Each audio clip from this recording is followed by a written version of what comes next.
Bom dia, vamos iniciar a coletiva das estatísticas monetárias e de crédito. Aqui conosco Fernando Rocha, chefe do Departamento de Estatísticas do Banco Central, que fará uma apresentação e responderá às perguntas. Jornalista aqui presente precisará fazer as perguntas por meio utilizando o microfone e quem está online via chat. E peço por gentileza que todos se identifiquem antes de perguntar, nome e veículo que representa. Fernando, bom dia. Bom dia, Adriana. Bom dia a todos. Vamos começar então as estatísticas de crédito, a coletiva da imprensa das estatísticas de crédito com dados para o mês de maio. Como a gente tem feito na maioria das vezes, vamos começar a coletiva hoje com a atualização dos dados do indicador do muro inglês.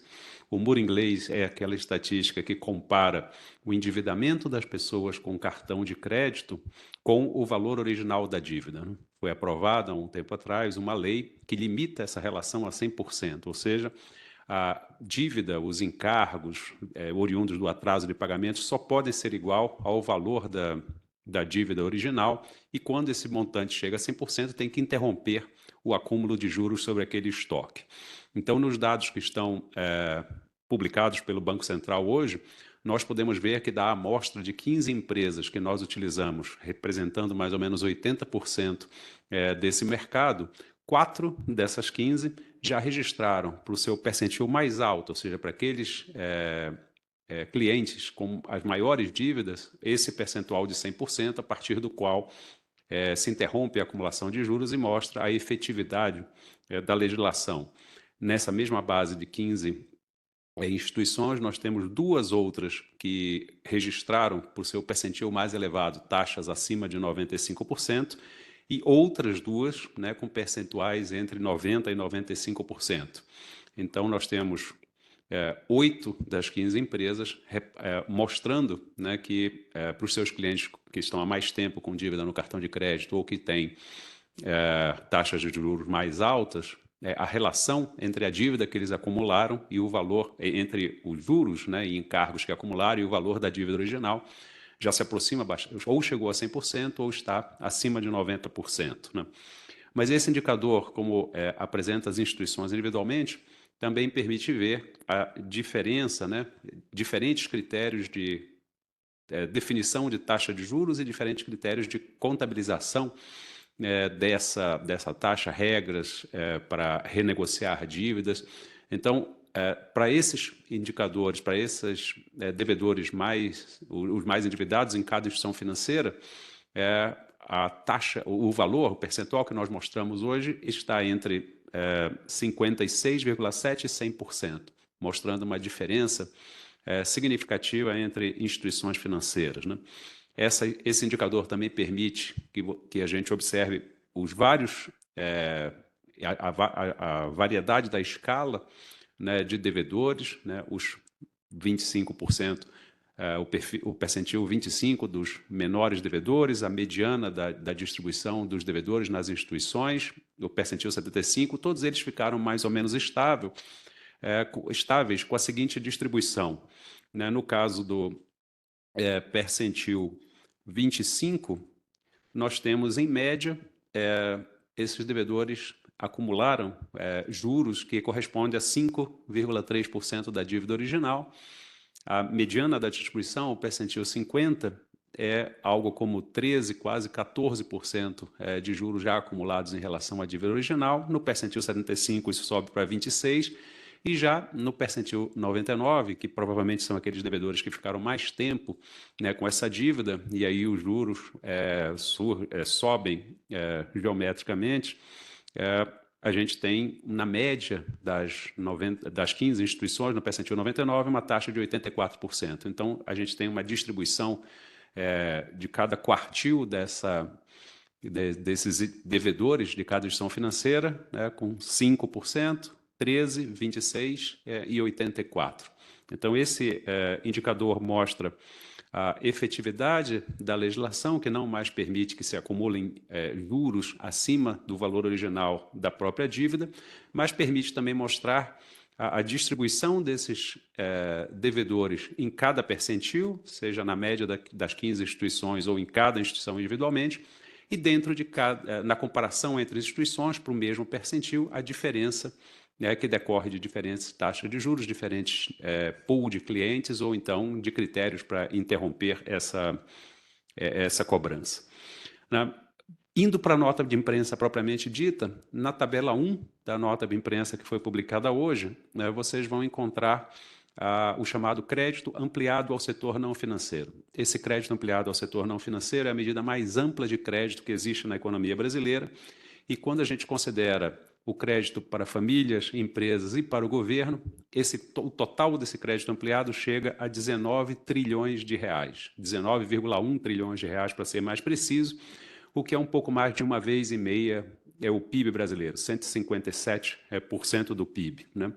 Esse crédito cresceu 0,7% no mês, teve uma contribuição grande da dívida externa, que cresceu o dobro desse percentual, né, 1,4%, mas nesse caso a gente precisa comentar que quase a totalidade dos empréstimos externos são denominados em moeda estrangeira, e como houve uma desvalorização cambial no mês de um pouco menos de 1%, isso contribui para elevar esses saldos. Né? A gente teve também crescimento dos empréstimos do Sistema Financeiro Nacional, mas isso a gente vai ver com mais detalhes nas tabelas seguintes da nota, a partir da tabela 2. Né? Nos últimos 12 meses, o crédito ampliado continua tendo uma expansão de 2 dígitos, cresceu 12%. E nesse caso, quando a gente olha as comparações em 12 meses, o principal responsável por esse crescimento foram os títulos de dívida, né? Como a gente comenta em todas as notas, o crédito ampliado, nós temos as operações do Sistema Financeiro Nacional, aquele crédito bancário ou de outras instituições financeiras mais tradicional, mas agregamos a isso o saldo das emissões de títulos ou mercado de capitais privado ou emissões de títulos públicos, né? Seja doméstico, seja no exterior, e também a parcela da dívida externa, onde estão incluídas, claro, as emissões de títulos no exterior, mas também a captação de empréstimos externos ou investimentos de não residentes no país. Por isso que esse crédito tem uma abrangência bem mais significativa.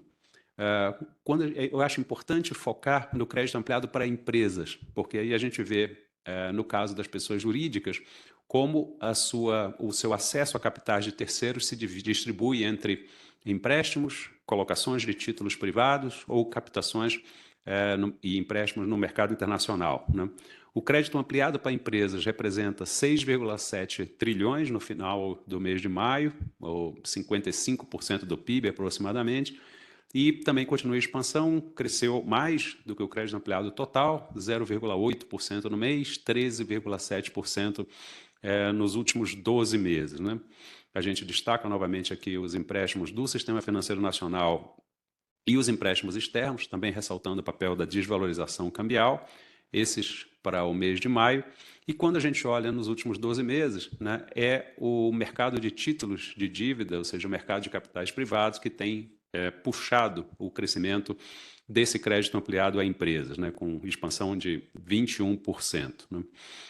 Então, só para corroborar aquele ponto da importância do crédito ampliado, os empréstimos do Sistema Financeiro Nacional representam 1/3, mais ou menos, 32,9%, desse total do crédito ampliado a empresas. E, então, quando a gente faz uma análise que olhe exclusivamente para os empréstimos bancários, nós só estamos analisando 1/3 do total, né, do capital de terceiros à disposição das empresas para capital de giro, para financiamento de investimentos, aquisições e outras finalidades. Né? A gente tem outro 1/3, né, 31,3%, na dívida externa, que corresponde a investidores não residentes que compraram papéis dessas empresas residentes no Brasil, títulos que elas emitiram no mercado internacional e empréstimos externos. Né? E os títulos de dívida no mercado de capitais domésticos também representam outro terço, 32,7%. Então, a gente tem quase que 3/3 igualmente distribuídos entre essas três parcelas, cada um mais ou menos com saldo de 2,2 trilhões. Né? Acho que isso ressalta a importância da estatística. Nos quadros seguintes, a partir da tabela 2, nós vamos dar um foco para o crédito bancário, que é o crédito para o qual nós temos maiores informações sobre saldos, concessões, taxa de juros, inadimplência, entre outras, mas acho que é importante perceber isso, que quando se trata de empresas, nós estamos tratando de 1/3 desse crédito, com maior detalhamento, mas para fazer uma análise mais ampla, acho que é preciso considerar a totalidade desse que nós chamamos de crédito ampliado. Então, na tabela 2, vocês vão ver que o saldo do crédito do Sistema Financeiro Nacional chegou a 6,7 trilhões no mês de maio, crescendo 0,6% no mês. E quando a gente faz a separação habitual entre crédito direcionado e crédito livre, a gente tem variações muito similares, né? O crédito direcionado, que é um pouco menor, cresceu 0,7%, o crédito livre 0,5%, mas o valor em reais desse crescimento dos saldos de abril para maio é bastante similar, né? Tem uma diferença um pouco maior quando a gente separa entre pessoas físicas e pessoas jurídicas. Nesse caso, o crédito para as pessoas jurídicas foi mais dinâmico, cresceu 0,8%. O crédito das famílias aumentou menos, 0,4%. E aqui a gente vai ver, quando a gente tratar principalmente das operações do crédito livre, né, que o crédito livre para as empresas teve uma contribuição muito grande do desconto de duplicatas. Mais à frente a gente vai explicar por quê. Enquanto o crédito direcionado, que cresceu menos, teve uma contribuição, nesse caso, para diminuir a velocidade de crescimento das operações do crédito consignado, que também nós vamos detalhar em seguida, né? Se a gente olha o crédito total e essas divisões habituais com um intervalo de 12 meses, ou seja, comparando os saldos de maio de 2025 com os saldos de maio de 2024, a gente tem uma visão com um prazo maior, né? E a gente, se olhar essa série, a gente pode ter buscar uma noção mais exata se esse crédito está acelerando, desacelerando e tudo. Neste mês de maio, o crédito total, na variação em 12 meses, cresceu 11,8%, que foi o mesmo percentual de abril, ou seja, teve uma estabilidade nas taxas de crescimento, e esses valores, né, foram um pouco abaixo do pico recente que foi observado em fevereiro, né? Então, a taxa de crescimento está menor do que em fevereiro, mas se mostrou estável na passagem de março para abril. Quando a gente vai separar, então, assim, isso é o crédito total, como que chegou nessa estabilidade, né? O crédito para pessoas físicas cresceu 12,3% em 12 meses, e nesse caso a gente observa uma desaceleração, né? Houve um crescimento de 12,3% em março, se reduziu essa taxa para abril, se reduziu essa taxa para maio. Então, no crédito a pessoas físicas, a gente vê uma pequena desaceleração, mas no crédito às pessoas jurídicas, né, houve um movimento contrário, passando de 10,9% a expansão do saldo em 12 meses em maio, né, passando de 10,4% em abril para 10,9% em maio, também abaixo dos 11,5% de fevereiro, mas então teve uma pequena aceleração no crédito para pessoas físicas, uma desaceleração no crédito para pessoas jurídicas, no conjunto, né, ficou estável na passagem de abril para maio. Né, o crédito livre, que é importante, bastante importante de observar, né, as taxas de crescimento em 12 meses ficaram estáveis em 11%, igualmente abaixo das de 12% em fevereiro. Então, as evidências, né, são de pequena magnitude e por um período curto de tempo, né? Então, a gente tem algo como, né, um pico recente em fevereiro, com as maiores taxas de expansão em 12 meses, e depois disso, a gente observa agora em abril taxas abaixo, agora em maio, taxas abaixo dessa expansão de fevereiro, mas na margem algo estabilizado. Então, a gente pode dizer que é uma ligeira desaceleração, mas, na minha opinião, não mais do que isso, né? Então, a segunda métrica que a gente utiliza para analisar as condições do crédito no mês são as concessões, né? Para analisar as concessões na comparação de maio com abril, nós dessazonalizamos essas séries, né, para tirar aquele conteúdo que é específico de cada mês do ano. Então, com esse ajuste sazonal, houve uma redução nas concessões. As concessões de maio foram 1,5% menores do que as de abril, e essa diminuição do crescimento, né, diminuição das concessões, ela acontece se a gente olhar as concessões do crédito livre, do crédito direcionado, de pessoas físicas e pessoas jurídicas, né? Então, para qualquer uma das aberturas tradicionais que a gente utiliza no crédito, houve essa desaceleração. É de notar que a maior desaceleração aconteceu nas operações de crédito direcionado, que se reduziram 12,9% do mês, E dentro dessas operações de crédito direcionado, se vocês forem observar a tabela do crédito direcionado a pessoas jurídicas, elas se concentram nas operações do BNDES. As operações do BNDES são operações de maior valor unitário, uma menor quantidade de operações, então é comum, olhando na série, uma maior volatilidade, e a gente vê assim, concentração das operações num determinado mês do ano, ou então a ausência dessa concentração provoca essa redução na taxa, da redução da taxa de crescimento, né? Então, não parece ser nada diferente do que a gente vê na série, mas isso contribuiu para a redução das concessões, foi o que mais contribuiu para a redução das concessões. Claro, a gente vai olhar depois no crédito livre, as concessões do consignado também caíram, mas eu queria destacar essa magnitude das operações do BNDES.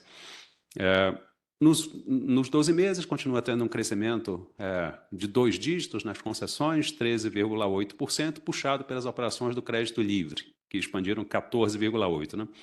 Ou seja, ao que tudo indica, a gente teve um impacto pontual nos dados das concessões de crédito neste mês de maio.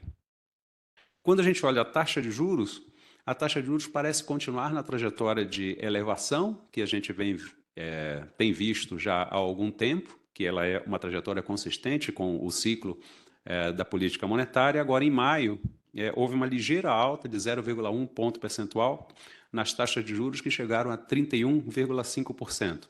Essa é a taxa média de juros das operações de crédito contratadas no mês de maio por empresas e por famílias, né? 31,5%. Então, a gente já tem uma alta menor na ponta, né, passando de abril para maio, 0,1 ponto percentual, e uma alta maior quando a gente olha os últimos 12 meses, 3,7%, né?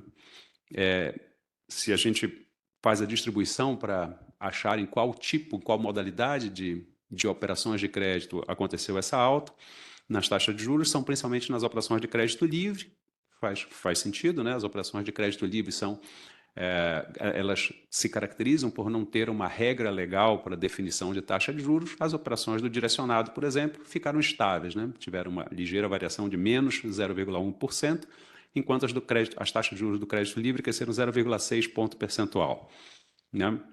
Se a gente olha essas taxas de juros da economia como um todo, 31,5% que eu mencionei, elas são as maiores desde maio de 2023. Lá em maio de 2023 foram 31,7%. Quando a gente olha só para as taxas de juros do crédito livre, que são aquelas livremente pactuadas entre bancos e empresas, essa taxa do mês de maio é a maior desde agosto de 2017, que lá em agosto de 2017 chegou a 45,6%. Quando a gente olha os spreads, ou seja, a diferença entre o que o banco, as taxas que o banco paga quando faz a captação de recursos e as taxas que o banco tem na sua aplicação, ou seja, as taxas de juros que eu acabei de apresentar, essa diferença que nós chamamos de spread também se elevou no mês de maio. Os spreads chegaram a 20,2% no mês de maio, com uma elevação de 0,3 ponto percentual em relação a abril, um aumento de 1,4 ponto percentual nos últimos 12 meses, né? Então, a gente vê que no mês a taxa de juros, a alta da taxa de juros foi menor do que a elevação nos spreads, né? Eu já havia mencionado o crédito livre, mas só para reforçar, né, a taxa de juros do crédito livre foi 45,4% em maio, ela é a maior desde agosto de 2017, 45,6%, e ocorreu uma elevação, principalmente na taxa de juros das pessoas físicas, né, que cresceu 0,6 ponto percentual no mês de maio, chegando a 58,2%. Quando a gente faz a comparação das taxas de juros, também nós buscamos observar, porque seja quando a gente olha a taxa de juros total da economia, ou então a gente separa pessoas físicas, pessoas jurídicas, livre, ou mesmo direcionado, nós estamos falando de uma agregação de taxas de diversas modalidades e diversas operações, né? Então, a gente vai agregando e vai tirando médias ponderadas da taxa. Então, essa taxa que nós divulgamos é uma taxa média de todas essas operações. E a gente sempre busca, para incrementar a análise, observar se o aumento, se a variação das taxas seja aumento ou baixo, se ela decorre do efeito saldo ou do efeito taxa, né? O efeito taxa, como o próprio nome já diz, é o próprio banco aumentar as taxas de juros de cada uma das operações com clientes. O efeito saldo é quando a gente faz essa média ponderada, se aquelas operações que têm uma taxa de juros acima da média, se elas tiveram maior crescimento no mês, elas puxam a média para cima. E esse efeito não precisa necessariamente ter nenhuma mudança de taxas por cada instituição individualmente. O que aconteceu agora no mês de maio são que as operações que estão abaixo da média, né, que tem uma taxa menor do que a média, elas cresceram menos, né? Eu acabei de mencionar, no caso do consignado, teve uma redução de concessões, que gerou uma redução de saldo. Então, como as operações que têm uma taxa menor, né, cresceram menos ou eventualmente decresceram, isso contribui para que, pelo efeito saldo, essas taxas cresçam, né? Um último ponto nesses comentários gerais sobre a inadimplência. A inadimplência do crédito total permaneceu estável, em 3,5%, e essa estabilidade é em qualquer métrica, na pessoa física, pessoa jurídica, as operações do crédito livre e tal, e tiveram um ligeiro aumento de 0,2 ponto percentual quando a gente compara com maio de 2024. Ou seja, na minha opinião, a inadimplência está bastante bem controlada, bastante estável, né? Feito esses comentários gerais sobre os saldos, as concessões, a taxa de juros, o spread e a inadimplência do conjunto das operações de crédito, eu acho que vale a pena nós entrarmos em algumas modalidades que tiveram um comportamento que merece destaque no mês de maio. Então, olhando as operações do crédito livre para pessoas jurídicas, eu diria que a primeira dessas operações é o desconto de duplicatas e recebíveis. Se vocês olharem as informações que estão na tabela 6, né, dos saldos, e na tabela 10 com as concessões, o desconto de duplicata fica logo na primeira coluna, houve um forte aumento das operações com desconto de duplicatas no mês de maio. Os saldos cresceram 0,6%, só com a base de comparação. O crescimento das operações do crédito livre para pessoas jurídicas no mês foi 0,5%, e o desconto de duplicados cresceu 6,1%. E as concessões cresceram mais ainda, cresceram 22,3%. Neste caso, a gente pode dizer que ocorreu, principalmente na segunda quinzena do mês, e mais especificamente na última semana do mês, uma aceleração das contratações do crédito na modalidade de descontos duplicatas, porque ela inclui aquela operação que é, em geral, denominada no mercado como risco sacado, e essa operação havia a perspectiva, durante o mês de maio, que ela fosse onerada com um imposto sobre operações financeiras a partir de 1º de junho. Então, diversas empresas anteciparam as suas contratações para o mês de maio, então isso fez com que elas crescessem, o saldo se expandisse 6,1%, as concessões aumentassem 22%. Para vocês terem uma ideia da magnitude dessa antecipação ou do desempenho do desconto de duplicatas no mês de maio, o saldo do desconto de duplicatas representa por volta de 12,5% do crédito livre para pessoas jurídicas.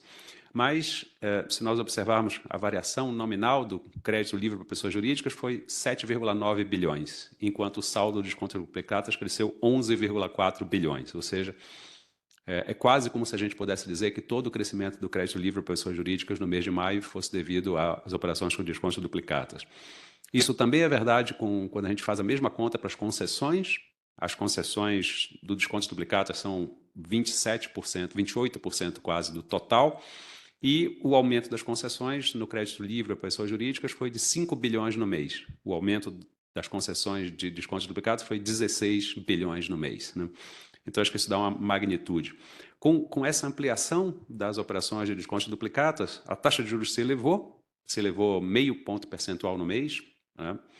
Possivelmente pela maior demanda, né? Os bancos aumentaram as taxas e atingiram 19,3% ao ano, né? E essa operação permaneceu com inadimplência estável no mês de maio.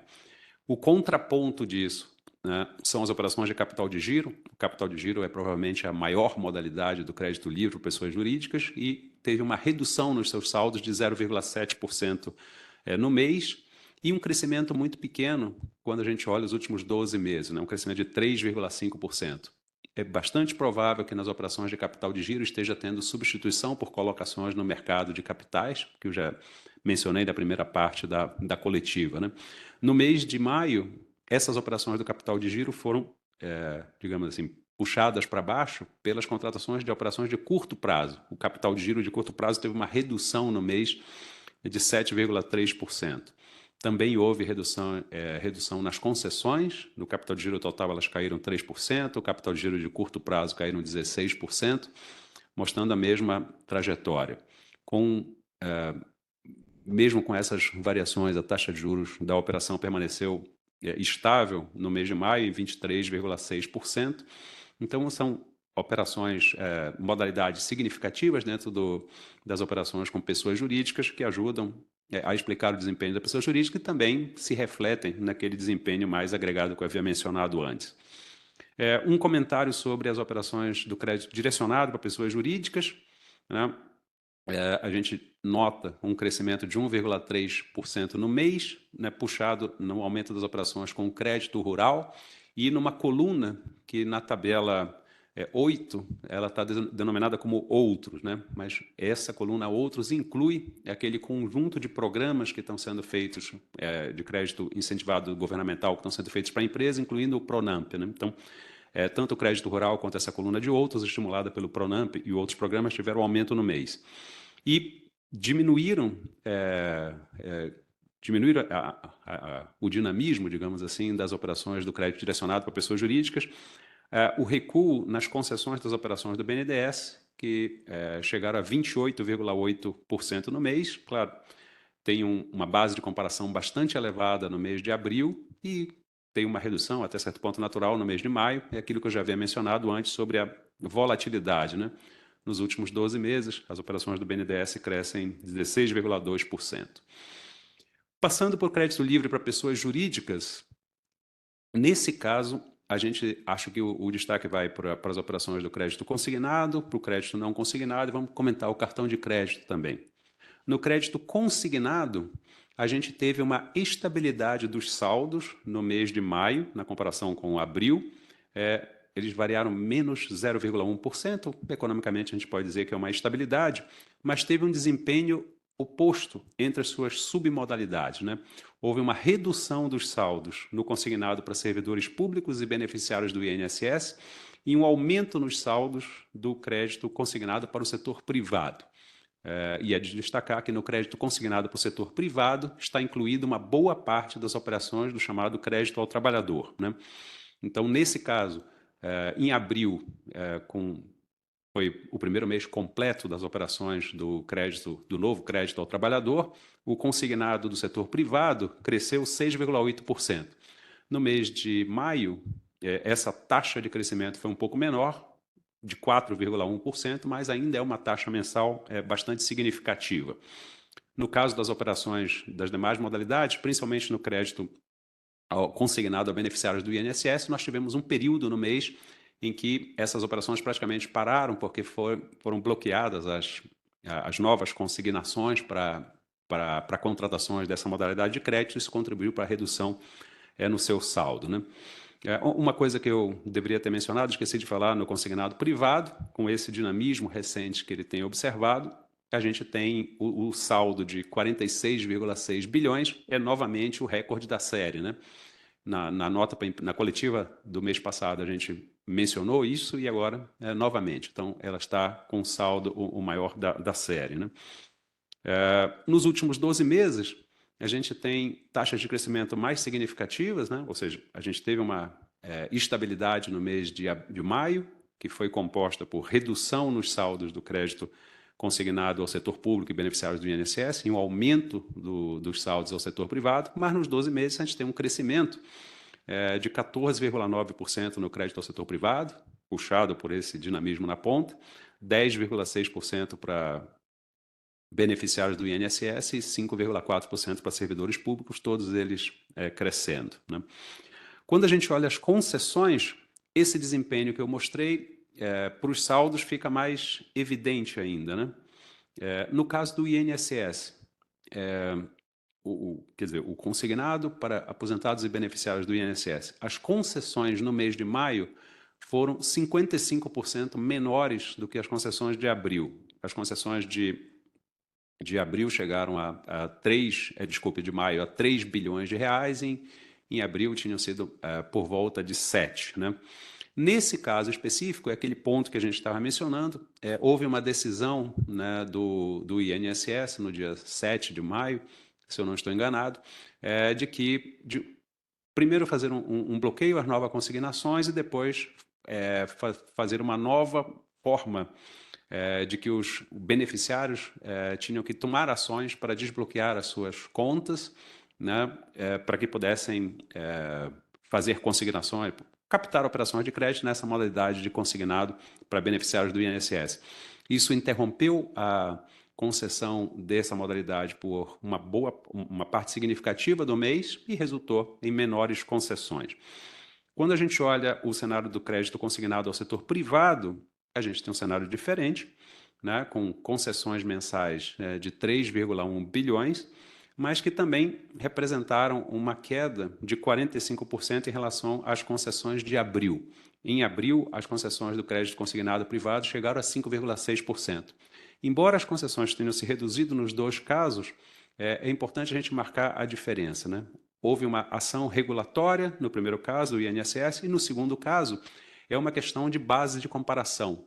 As operações do crédito consignado privado, estimuladas pelo novo crédito ao trabalhador, começaram em 21 de março, mais ou menos, então captou assim, os últimos 10 dias do mês de março, tiveram o primeiro mês cheio em abril e tiveram as concessões bastante elevadas, e com essa base de comparação bastante elevada, né, no mês de maio teve digamos, moderação desse crescimento, mas este valor de maio, esses 3,1 bilhões ainda são o dobro do que a gente tinha na média mensal do ano de 2024, ou mesmo ano de 2025, antes, né, do programa do crédito ao trabalhador, né?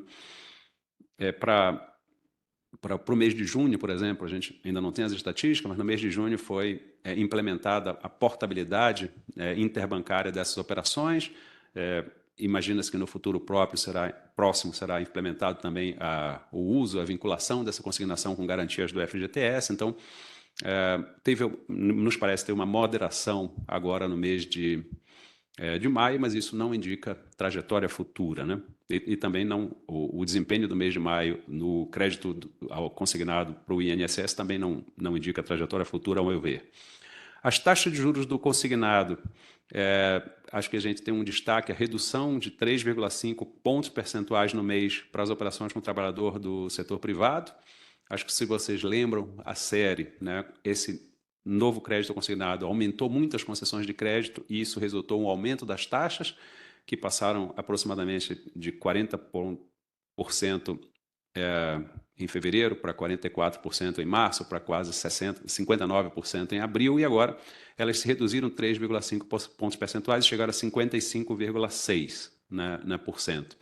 A gente ainda precisa de mais informações, mais pontos nessa série histórica para ver se há uma tendência de redução ou se isso foi efeito composição sobre os créditos, mas a gente teve uma redução no mês. Rapidamente sobre o crédito pessoal não consignado, ele continua numa trajetória de expansão, cresceu 0,9% no mês e cresce mais de 20% em 12 meses. As suas concessões também tiveram um desempenho significativo nos dois períodos comparativos, e as taxas de juros, elas estão em 104,5%, né? Então, há uma diferença muito grande entre as operações do crédito em termos de taxa de juros, das operações do crédito não consignado com as operações do crédito consignado, o que é devido, em boa parte, à maior garantia, ao menor risco, a maior garantia e menor risco que existe nas operações do consignado. Então, muito provável que a ampliação ocasionada pelo crédito ao trabalhador tenha possibilitado a uma quantidade maior de pessoas com relações de emprego formal acessar essa modalidade com crédito, que, embora as taxas de juros tenham crescido, elas, no mês de maio, foram aproximadamente metade das taxas de juros do crédito pessoal não consignado, né? O cartão de crédito é uma modalidade relevante também do crédito para pessoas físicas. Ele cresceu 1,4% no mês de maio. Esse é um crescimento puxado pelas operações do cartão de crédito à vista, né? O cartão de crédito à vista é mais de 3/4 do conjunto das operações do crédito no cartão de crédito. Além do cartão à vista, nós temos o cartão parcelado e o cartão rotativo. Então, assim, todo o dinamismo dessa rubrica cartão de crédito é dado pela dinâmica do cartão de crédito à vista e, com o crescimento dos saldos e das concessões do cartão de crédito à vista, né, uma parte disso sempre vira cartão rotativo, né, porque o cartão rotativo é uma operação de crédito em que o cliente não pagou ou não pagou integralmente a fatura do seu cartão de crédito, uma parte disso vai por cartão de crédito à vista, ou por cartão de crédito rotativo. Então, em geral, quando o cartão de crédito à vista cresce, o saldo do cartão rotativo também cresce, mas, como a gente sempre menciona, essa operação do cartão de crédito rotativo é uma operação assim, com uma taxa de juros bastante elevada. Ela chegou a 450% ao ano no mês de maio, e é uma operação que os clientes devem, ao máximo possível, evitar. Sempre que conseguirem, devem evitar a utilização dessa linha, e se for impossível evitar, acho que devem sair dela o mais rápido possível, né? Nesta nota para a imprensa também nós estamos divulgando revisões nas estatísticas de crédito, basicamente revisões de inadimplência e de provisões. As novas séries estão disponíveis na nota para a imprensa, e a explicação com gráfico comparativo está no texto da nota para a imprensa. Basicamente, no processo de revisão das séries, de validação das séries, no caso da inadimplência, entre as modalidades do consignado, nós identificamos um erro de alocação de algumas instituições financeiras e entramos em contato, eles corrigiram esse erro, então nós estamos divulgando. Não muda a inadimplência agregada, aí você tem uma redução da inadimplência das operações passadas do crédito consignado privado e um aumento ligeiro, né, do crédito ao setor público e do crédito a beneficiários do INSS, fundamentalmente por causa dessa má alocação entre as instituições. No caso das operações, das provisões das operações de crédito, isso é um ajuste derivado da nova regulamentação bancária que começou esse ano, que impactou a compilação estatística, né? A última notícia é sobre a estabilidade das operações de endividamento das famílias, que se mantiveram em 48,9% da renda bruta anual das famílias, e no caso do comprometimento de renda, ele também permaneceu estável em 27,3% da renda mensal. Com isso, eu encerro os pontos que eu tinha para trazer aqui referentes ao crédito no mês de maio. Devolvo a palavra para a Adriana para organizar as perguntas. Muito obrigado. Bom dia, Fernando. Bom dia, pessoal. Gabriel Shinohara, do Valor Econômico. Algumas perguntas sobre vários temas. O senhor falou do crescimento dos descontos de duplicatas. E ele tem um fator sazonal, né, de crescer no último mês do trimestre. Eu queria saber se, com essa antecipação, digamos, para maio, talvez a gente veja uma redução no mês que vem, seguindo essa lógica da sazonalidade. Outra pergunta é sobre o crescimento do saldo total. Só me lembrar quanto foi o crescimento em 12 meses em fevereiro, que foi o pico, né? Sobre o consignado privado. Na coletiva passada, o senhor falou que que a tendência era que os juros começassem a cair. Isso foi visto nesse mês já. E queria saber se isso tem relação com a adaptação do mercado mesmo, essa nova modalidade, se tem algum outro fator. E sobre a inadimplência, o RPM ontem falou que parte da alta da inadimplência nesse ano foi por conta da 4966, da mudança ali nas regras. E eu queria saber se isso não impacta de alguma forma a série histórica, assim, né, é comparável com os meses anteriores, considerando que na tabela 23 tem a série do saldo de maior risco, e lá mudou, né? Tem uma nova série histórica. Obrigado.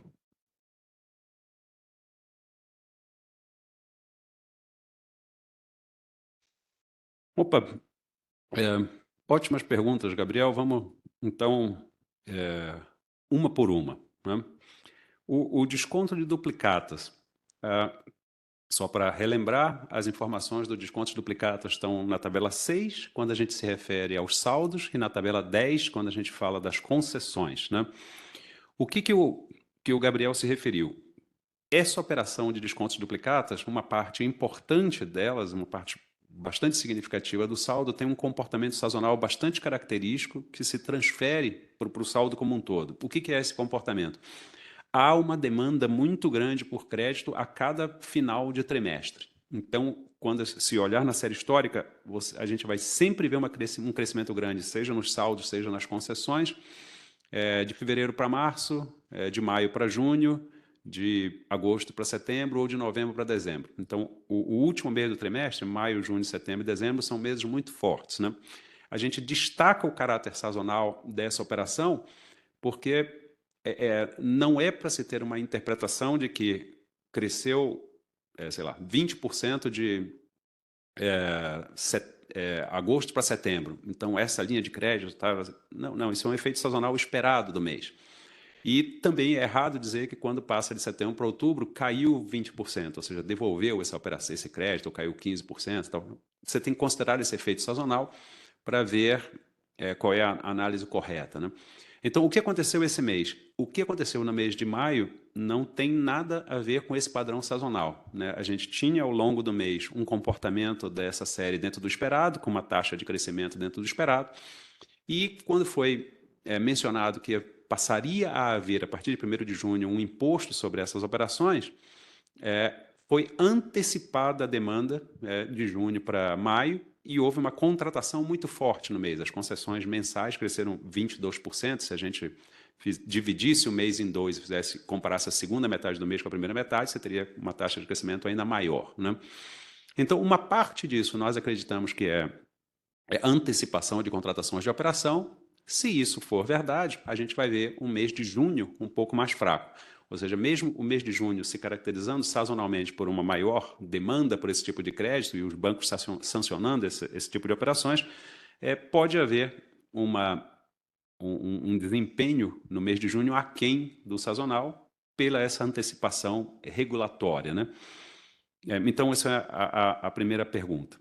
A segunda é o crescimento em 12 meses do crédito total no mês de fevereiro.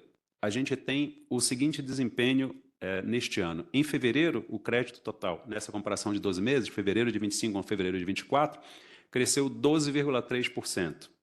Ele reduziu em março para 11,4% e deu um aumento em abril, 11,8%, em março e maio repetiu os 11,8%, né? Então, você tinha uma trajetória de crescimento, se olhar os números antes de fevereiro, né? Em janeiro era 11,7%, dezembro 11,5%, puxando mais para trás, setembro era 10,7%, então tinha uma trajetória de crescimento. Ela tem um ponto de máximo recente em fevereiro e ela se reduziu e ficou mais ou menos estável ali. Então, aparentemente interrompeu aquela trajetória de aceleração, né? Teve algo como uma desaceleração, estabilidade, mas a gente tem ainda poucas informações para identificar qual seria essa nova tendência de fato. A terceira pergunta é sobre as taxas de juros do crédito consignado, né? As taxas de juros do crédito consignado estão na tabela, eu vou chegar lá, 16. O que aconteceu com as taxas de juros do crédito consignado? No mês de fevereiro, que foi, digamos, o último mês inteiro sem as operações do consignado, essas taxas estavam em 40,9% em fevereiro. O novo crédito ao trabalhador começou a ser operacionalizado a partir de 21 de março, então a gente teve um impacto pequeno no mês de março, mas já mostra um aumento de taxa de juros em março, para 44%. O primeiro mês cheio das operações desse consignado foi o mês de abril, né? Nesse mês de março tinha muita consulta, né? Mas pouca contratação. No mês de abril teve um crescimento, as concessões explodiram e as taxas de juros passaram a 59%. Nesse caso, os bancos estavam recebendo novos clientes, que não eram seus clientes, né? Que tinham que avaliar um perfil de risco a partir das informações do e-social e outras informações que foram apresentadas, então teve esse aumento, né, foi provocado pelo efeito taxa, né? De fato, para essas novas operações, a taxa era maior do que as operações anteriores, né? Em maio, teve uma redução para 55,6%. Ela diminuiu 3,5 pontos percentuais. A tua pergunta é se isso tem a ver com o efeito concorrencial de mercado, ou seja, mais empresas entrando, né, conhecendo melhor esses clientes e reduzindo as taxas para, digamos assim, trazer o cliente para a sua instituição. Isso é possível e isso é, digamos assim, o que seria o esperado dessa nova modalidade, né? Se isso for verdade, a gente vai ver isso na próxima nota, quando divulgar os dados de junho. Porque a partir do dia 6 de junho, foi implementada a possibilidade de portabilidade interbancária. Então, é como se um banco pudesse agora competir pelo cliente que está no outro banco, oferecendo melhores condições, e esse cliente pode sair do seu banco original e levar a sua operação de crédito para o novo banco, né? Então, essa é uma operação, essa operação específica, né? Quando o cliente sai do banco A e vai para o banco B, levando o saldo do seu crédito, isso implica que, na prática, né, o banco B paga aquele crédito para o banco A e o cliente, agora no banco B, tem que pagar essas operações, né, para o banco B com uma nova taxa de juros, né? Isso não bate diretamente nas concessões de crédito por uma questão de metodologia estatística. A gente considera as novas concessões, né, então essa portabilidade ela pode não bater direto na concessão estatística, mas ela implica uma mudança, se ela der certo, se esse efeito competitivo for realmente impactante, ela implica uma mudança nas condições concorrenciais desse mercado e, se isso tudo tiver verdade, a gente deve esperar uma nova redução no mês de junho. Caso você não queira esperar até o mês de junho para ver o que está acontecendo, você pode ir lá naquela página do Banco Central, clicando em estatísticas. A primeira opção que aparece no menu são as taxas de juros. Clicando ali em taxa de juros, você vai ter, né, uma página com diversas modalidades, procura o crédito consignado, que você vai ver a taxa de juros por instituição. Ela é uma média dos últimos 5 dias e, digamos assim, eu acho que com umas 2 semanas de defasagem em relação ao dia corrente. Se você chegar lá hoje, dia 27, deve ter dados do dia 13, então já tem dados parciais de junho, e você pode ir acompanhando periodicamente ali. Não vai ter uma taxa média, vai ter a taxa das instituições, né? Mas, enfim, é uma possibilidade, caso queira explorar isso. Por fim, o último ponto é sobre a inadimplência. A inadimplência ela ficou estável nesse mês. Se você olhar os dados da tabela 2, a gente vai ver a inadimplência total em 3,5%, mas o ponto que o Gabriel perguntou é que entrou em vigor a resolução 4966, que estabeleceu uma série de regras, mas no que diz respeito à inadimplência, ela estabeleceu que os bancos devem ser capazes de analisar cada uma das suas operações, especificamente aquelas operações que estão em atraso de pagamentos, e informar qual é o nível de risco dessa operação e qual o nível, se ele considera essa operação inadimplente, se ele vai manter essa operação na carteira ativa dele como inadimplente, ou se vai baixar a prejuízo, porque antes as regras eram automáticas. Você chegava lá, o cliente atrasou a operação de crédito em 90 dias. No dia 91, ele estava classificado como inadimplente. E, quando chegava num certo prazo, obrigatoriamente ele tinha que tirar essa operação do seu balanço e considerar com prejuízo. Então, ele deixava de ter no saldo de crédito e na inadimplência essa operação. Agora, ao banco que cabe definir isso. Vamos dar um exemplo. Assim, o banco fez um empréstimo para uma empresa. A empresa estava pagando regularmente, paga todo começo de mês. Quando chegou no meio do mês, a empresa faliu. Aconteceu alguma coisa, a empresa faliu, por qualquer que seja a razão. O banco, no dia seguinte da falência da empresa, ele pode dizer assim: essa empresa não vai me pagar mais, esse crédito está inadimplente, né, esperando recuperação, ou no limite ele pode dizer: eu vou baixar esse crédito de prejuízo de imediato. Então, ele tem maior capacidade para isso, porque ele conhece o cliente, ele sabe as condições. Na regra anterior, ele já sabia que nesse exemplo hipotético, ele já sabia que essa operação não ia ser paga e tinha que esperar 90 dias para considerar inadimplente, depois tirar do seu balanço. Então, isso vai causar uma maior, digamos assim, heterogeneidade ao longo dos bancos e ao longo das operações, mas assim, vai gerar uma qualidade estatística melhor, porque assim, teve uma avaliação individualmente da operação e o banco considerou inadimplente. Se você olhar os dados de inadimplência, em dezembro, regra antiga, e em janeiro, regra nova, eles passam de 3% para 3,2%. Né? Então, aí a gente provavelmente vai ver, né, um impacto, porque ele é inclusive maior se você olhar só o crédito livre, que passa de 4,1 para 4,4, de dezembro para janeiro. Depois disso, ele fica em 4,5 em fevereiro, 4,5 em março, sobe para 4,8 em abril e 4,9 em maio.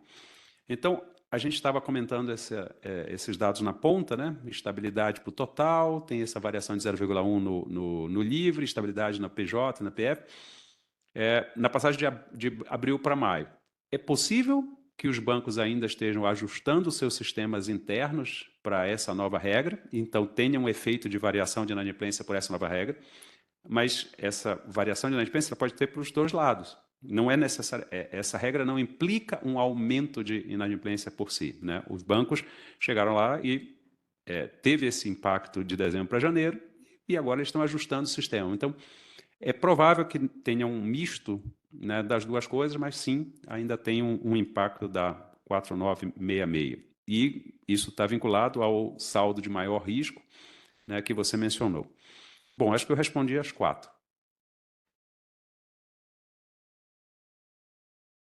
Bom, ok. A Adriana me informou aqui que não temos, no momento, questões no chat, então vamos encerrando por aqui a coletiva. Eu lembro aos jornalistas que, a qualquer momento, se vocês tiverem perguntas, é só encaminhar para a assessoria de imprensa do Banco Central, que nós buscamos responder o mais rápido possível. E, antes de encerrar, só queria convidar a todos para estarem aqui novamente às 10h30 da manhã de segunda-feira para a divulgação das estatísticas fiscais. Com isso, nós vamos encerrar esse ciclo de 3 entrevistas coletivas referentes ao mês de maio. Muito obrigado, boa sexta-feira, bom fim de semana a todos.